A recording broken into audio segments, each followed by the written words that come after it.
Picture this: a crowded city, everyone rushing, competing, performing, phones in hand, eyes glued to screens, faces tight with urgency. And then there's one man moving slowly. No phone, no Bluetooth call, no tension on his face. He's dressed simply, not rich, not poor, just calm. While everyone around him checks stocks, rushes to meetings, shows off outfits, chases attention, he walks like he's not part of it. Because he isn't. He's not hustling. He's not selling himself. He's not trying to get ahead. And that's exactly what makes him dangerous. He's not plugged into the same machine the rest of us are. He doesn't measure himself in money, followers, or job titles. He doesn't care whether you think he's successful. He's not climbing a ladder that leads nowhere. He's moving at his own pace, by his own rules. And in a world engineered to keep you dependent, that quiet choice is an act of rebellion. Here's the uncomfortable part. In a society where everyone chases money like it's oxygen, the man who doesn't run becomes a threat, not because he hurts anyone, but because his existence asks a question most people avoid. What if freedom isn't found in what you can buy, but in what you no longer need? What if success isn't accumulation, but release? What if the entire game is rigged and he simply stepped off the board? That question breaks systems, because the system can't control someone who isn't playing. And nothing scares it more than a person who doesn't want what it's selling. Here's something few people are honest about. This society isn't just built on money, it's built on your need for money, on your fear of not having it, your fear of falling behind, your fear of being judged. Every major industry you interact with, education, advertising, social media, tech, isn't just selling products. It's selling a story, a simple one, that your life only matters if it's profitable, that if you're not hustling, you're failing. And that story has consequences. We'll come back to that. You're taught something early, quietly, over and over, that if you don't want more, you're unambitious, that comfort is weakness, that burnout is proof you're serious. Pause for a second. From a young age, success is defined for you, not as freedom, as earning. Your time only matters if someone else is paying for it. Rest comes with guilt. Play is childish, unless it can be monetized. Even curiosity gets rewritten. Schools don't really teach curiosity anymore. They teach compliance, follow instructions, chase credentials, so you can chase a paycheck. And once that pattern is set, you're handed off to companies that promise fulfillment and deliver debt, deadlines, and dependence. Here's the uncomfortable truth. If you don't crave money, you're a bad consumer. If you're content, you're bad for business. If you're self-sufficient, you're a glitch. And systems don't like glitches. So they name you lazy, irresponsible, unrealistic, broke. Those words aren't observations. They're tools. They keep you moving, chasing, running in circles, always feeling one step behind, always feeling like you're not enough. But what if the man who walks away from that chase isn't lost, but found? What if the man who lives simply isn't failing, but winning? What if rejecting the obsession with money isn't weakness, but clarity? There's a question the system hopes you never ask. Erich Fromm put it simply: if I am what I have and what I have is lost, then who am I? That question is dangerous because until you ask it, you're not really living, you're earning. And there's a difference. Fromm went further. Real wealth isn't having more, it's needing less. But the part most people skip is this: the truly rich man isn't the one with abundance. It's the one no longer controlled by the fear of not having. Sit with that. Most people don't chase money because they love it. They chase it because they're afraid. Afraid of judgment, afraid of failure, afraid of becoming invisible. But what if the man who feels no fear of being broke because he knows who he is with or without a bank account is actually the richest man in the room? Someone understood this long before life became a 24/7 marketplace. Henry David Thoreau saw it clearly. And what he discovered changes how this whole game works. We'll get there. We'll get it. He did something most people only talk about. He walked away. Away from the noise. Away from the race. Away from expectations that weren't his. He built a small cabin near Walden Pond. Not to escape life, but to study it. That detail matters. People called him poor, but look closer. He had enough food, enough shelter, enough time to think, to write, to walk, to be, and that made people uncomfortable because he possessed something many millionaires never touch: freedom. Thoreau wasn't trying to beat the system. He didn't fight it, he didn't reform it, he stepped outside of it, and from that distance he noticed something most people miss. The more you need, the easier you are to own. The less you need, the harder you are to buy. Simple, uncomfortable, true. Years later, Erich Fromm saw the same pattern. He warned that modern man isn't enslaved by chains. He's enslaved by consumption. We stopped asking who we are. We started asking what we have. We stopped searching for meaning. We started chasing upgrades. Our identity slowly moved from the inside to our wallets. And that shift changed everything. Here's the idea most people never test. If you don't fear poverty, you can't be bribed. You can't be distracted by shiny things. You can't be silenced by the threat of scarcity. The person who doesn't fear being poor is the one who can finally choose freely. That's not philosophy, that's leverage. But let's go deeper. What actually happens inside the mind of someone who isn't controlled by money? Someone who doesn't wake up every morning calculating how to climb the next rung or prove their worth with a paycheck. Here's what I've observed. They're not living to consume, they're living to notice, to feel time move, to be present, to create without rushing, to savor instead of accumulate. Their satisfaction doesn't come from buying. It comes from moments, a real conversation, silence without guilt, a walk without headphones, a book read slowly, a meal made with care. These are forms of wealth that can't be taxed, marketed, or taken. They don't wear their value. They carry it.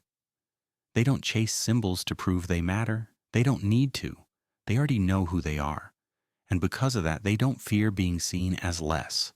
They've stopped playing that game. This isn't a life of owning. It's a life of being. And there's one more part of this that changes how everything fits together. We'll get to it. They've taken back something we all had as kids and quietly lost. The ability to wonder, to play, to be curious without asking what it's worth. Somewhere along the way, enjoyment got a price tag. Curiosity became a skill. Play had to justify itself. They stepped away from that. They enjoy without owning, belong without buying, exist without performing, and that alone makes most people uneasy because their happiness doesn't come from possessions, it comes from experience. And when your joy no longer depends on the market, the algorithm, or the next paycheck, you become something the modern world doesn't know how to handle. A person who can't be manipulated, can't be bought, can't be pressured. That's real power. Quiet power. So the obvious question follows. How do you actually live this way? How do you loosen the grip of money, status, and endless wanting? There's a method to it, and it's older than most people realize. Nearly 2 centuries ago, Thoreau left behind something that still works. Not a philosophy, a blueprint. He noticed something simple. Freedom doesn't come from acquiring more. It comes from needing less. Every object you own has a cost, not just money, attention, maintenance, anxiety. Every service you rely on, every comfort you cling to, comes with a string attached, and the more strings you collect, the more tangled your life becomes. This wasn't theory for him. He tested it, and he moved to Walden not to escape the world, but to observe it from a distance. He built a small cabin with his own hands, grew his own food, lived with the bare essentials. And what he found there surprised him. When you reduce your needs, your freedom expands. That's not poverty. That's leverage. It's not deprivation. It's clarity. Because when you're no longer chasing a bigger house, a flashier car, or a better-looking version of yourself, you recover something more valuable than money. Your time, your energy, your attention. You stop working jobs you hate to support lifestyles you don't even enjoy. You can say no without panic. You can walk away without regret. Not because you have everything, but because you've stripped life down to what actually matters and discovered it's already enough. Thoreau put it plainly. A man is rich in proportion to the number of things he can afford to let alone. Sit with that, because the fewer things you must have, the fewer ways the world can control you. And that's where this idea is often misunderstood. Minimalism isn't about owning nothing. There's one part of it people miss. And once you see it, you can't unsee it. We'll get there. It starts with one quiet shift. You stop being owned. When you live with only what you actually need, everything you keep begins to matter more. Less clutter, less noise. And in that space, something unexpected appears. Your real life. Now let's go deeper. Thoreau showed us how to live with less, but Erich Fromm showed us why it matters. He noticed something unsettling. Modern society slowly trained us to believe that to have is to be. Your car becomes your status. Your salary becomes your intelligence. Your possessions become your worth. Watch how early this starts. We've built a culture where you don't fully exist unless someone sees you, likes you, and confirms you matter. That's not accidental. Fromm flipped this frame completely. He said fulfillment doesn't come from having, it comes from being present, being alive, being connected to yourself in ways that it can't be sold, liked, or monetized. He called this the difference between the mode of having and the mode of being. That difference changes everything. When you live in the mode of having, you're never done. You always need more. And you're always afraid of losing what you have. Your confidence rises and falls with numbers. Your income, your appearance, your latest win. That kind of life feels busy, but underneath it's fragile. Now notice the contrast. In the mode of being, you're grounded. You don't need to prove yourself. You don't need constant validation. You can exist fully without performing. And here's the uncomfortable part. People who live this way are hard to control. Ads stop working on them. Status symbols lose their power. Peer pressure doesn't move them, not because they're superior, but because their sense of value isn't external anymore. It's internal. They don't need to own the world to feel strong. They need to know themselves. That's where real wealth lives. So here's the question worth sitting with. Are you living to accumulate, or are you living to become? Are you measuring your life by what you possess or by who you are when the noise is stripped away? Fromm's insight is simple, but it quietly shakes the foundation of consumer culture. The person who chooses being over having steps out of the cage. And once you see that, there's one more consequence most people don't expect. We'll get to it. And in today's world, that makes them dangerous. Not loud, not aggressive, dangerous in a quiet way. Let's be clear about one thing first. Money itself isn't the enemy. It's a tool. It builds, feeds, supports, protects. But at some point, something shifted. We stopped using money and started serving it. It became the master, the measure, the meaning. And that's where the problem begins. Because the moment your freedom depends on your finances, it stops being freedom. It becomes a transaction. Look around. How many people trade their time, their energy, their health, even their values for a paycheck?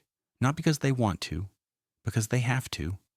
They stay quiet in meetings to keep their jobs. They stay in careers that drain them for the illusion of security.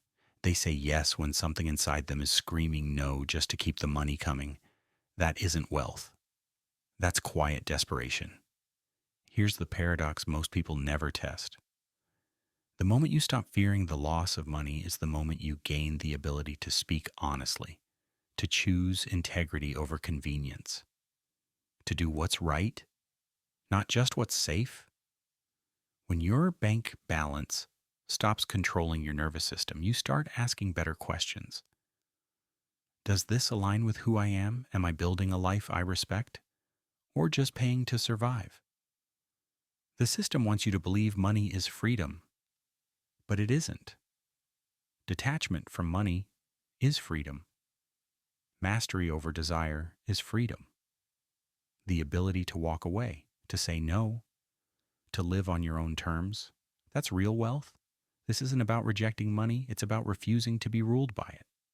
So the real question becomes this: what does it actually look like to live without chasing money?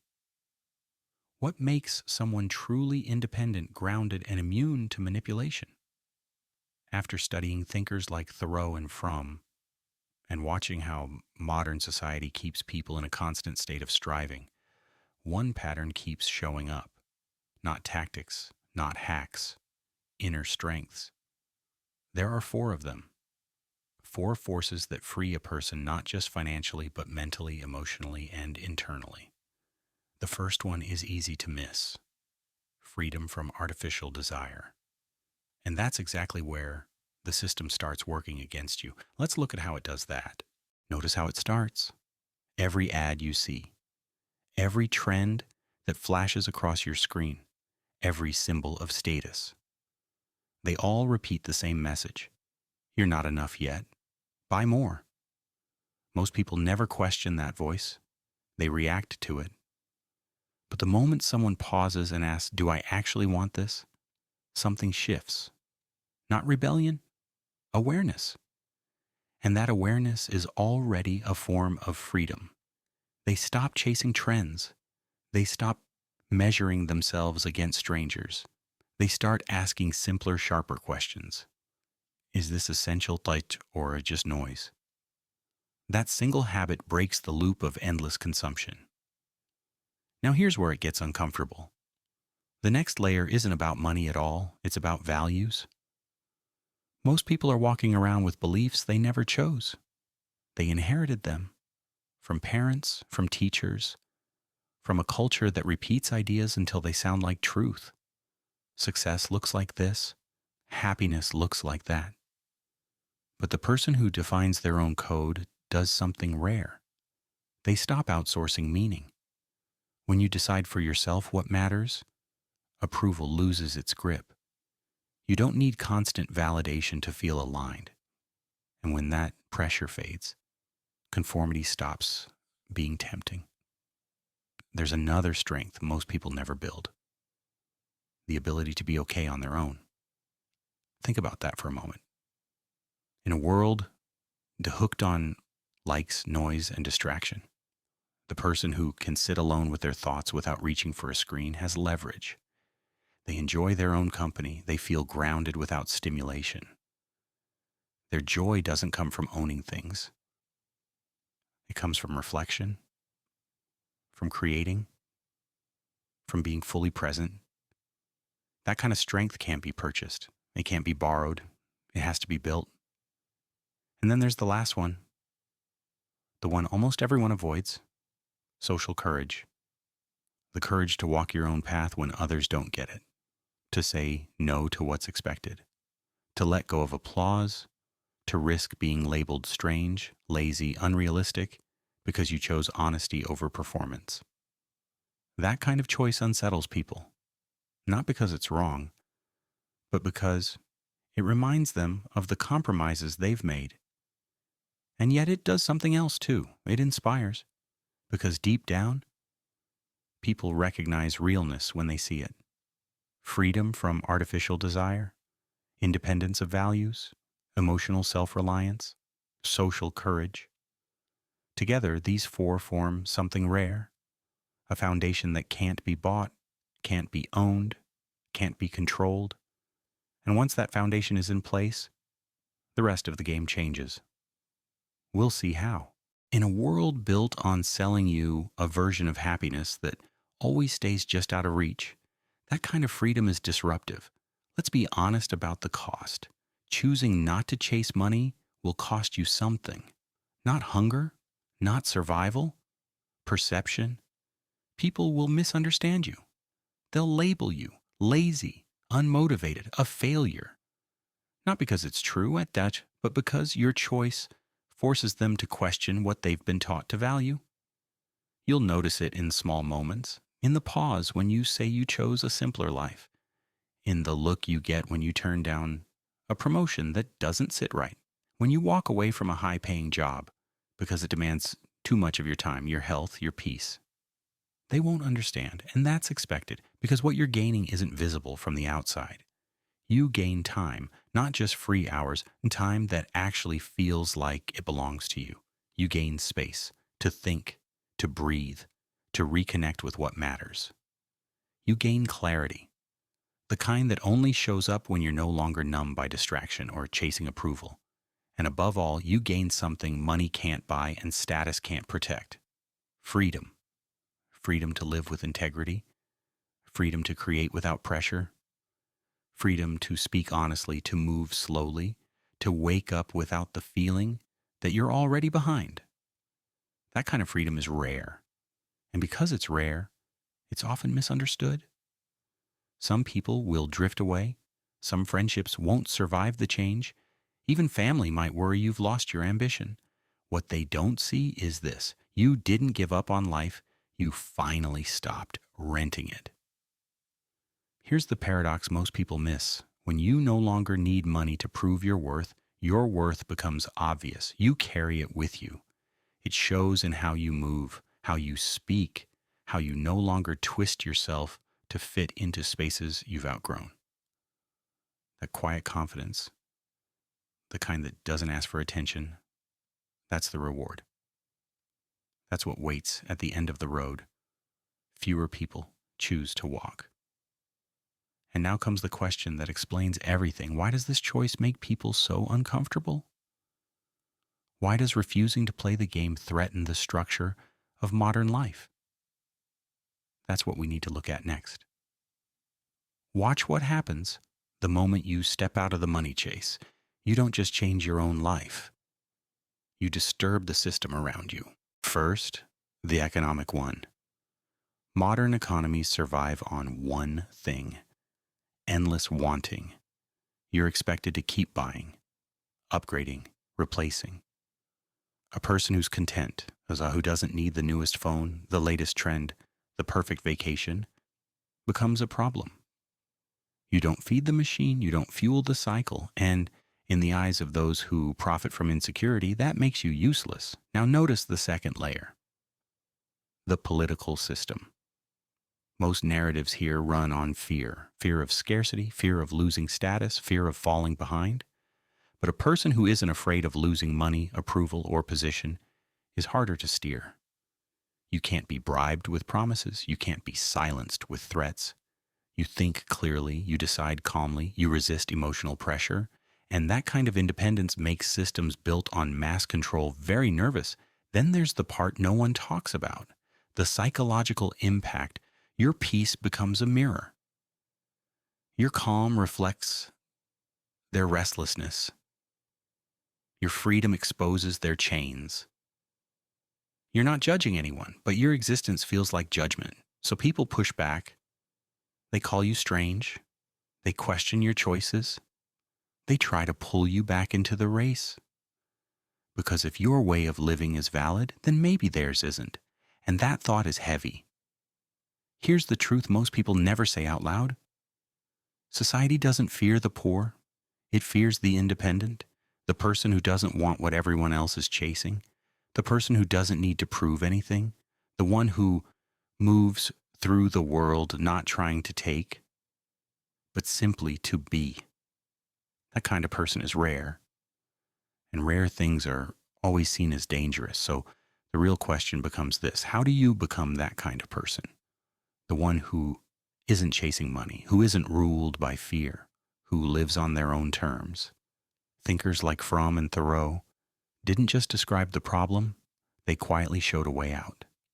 And no, it doesn't require running into the woods or rejecting every comfort. It starts somewhere much smaller, much quieter, and much more powerful. Let's go there. Start with something small but uncomfortable. Not your house. Your mind. Notice the noise you live inside. The habits, the compulsions, the quiet urges that pull you without asking. Then look at your spending. Not as a budget, but as an audit. Not financial, personal. What are you buying that you don't need? And more importantly, which desires are actually yours, and which were planted there? Sit with that, then go one layer deeper.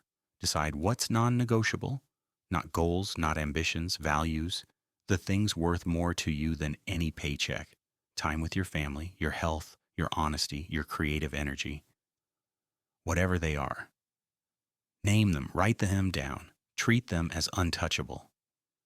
Because the moment you know what can't be bought, you stop selling pieces of yourself for comfort, approval, or praise. Next comes a shift most people skip. Invest, but not in brands or numbers, in your being. Learn something that pulls you inward. Read slowly, think without distraction. Make something with your hands. Spend time alone, not to escape people, but to meet yourself again. Because here's the truth most never face. You can't live freely if you don't know who you are. Becoming isn't a side project, it's the work. Then, slowly and deliberately, reduce your dependence on money. Not recklessly, not irresponsibly, resourcefully. Learn to need less. Learn to build your life around priorities, not income. At first, the change is subtle, but it compounds. You start trusting yourself more than the market. You stop chasing money and start living with it. This isn't a single decision. It's a daily practice, a quiet rebellion, choosing purpose over price, direction over display. And each time you act from that place, something shifts. You feel more whole, more awake, and yes, one more dangerous to a system that depends on you staying distracted. Here's what most people never realize. The man who doesn't chase money isn't poor. He's powerful. He hasn't lost drive. He's chosen direction. He isn't behind. He's just walking a road most people are afraid to step onto. He lives by his own compass, works for meaning, not just wages, values time over titles, depth over display. And because of that, he can't be bribed with status, bought with comfort, or silenced by fear. He doesn't need the system's approval anymore. He already gave it to himself. That alone changes how he moves through the world. Yes, people misunderstand him. They call him unambitious, unrealistic, sometimes even dangerous. And in a way, they're right. He's dangerous to a culture built on insecurity, dangerous to a world that profits from dissatisfaction, dangerous to anyone who needs you anxious, compliant, and easy to steer. But don't mistake this for rejection. This isn't a story about turning your back on life. It's a story about taking something back. Your attention, your direction, your sense of self. A marketplace tried to put a price on your soul, tried to convince you that freedom must be earned through exhaustion, debt, and endless effort. But freedom was never meant to be purchased. It was meant to be lived. Honestly, simply, fully. Look around. The world doesn't need more millionaires with no peace. It doesn't need more influencers chasing applause. It doesn't need more speed, more output, more noise. It needs presence. It needs people who are whole without consumption, who don't just survive inside the system, but rise above it. That's rare. So ask yourself something uncomfortable. What part of your life currently has a price tag that never should have? And here's the harder question. Who could you become if money no longer owned your choices? Sit with that. Because that question changes how everything lines up. In a world where almost everyone is for sale, the person who isn't becomes essential, rare, necessary, free.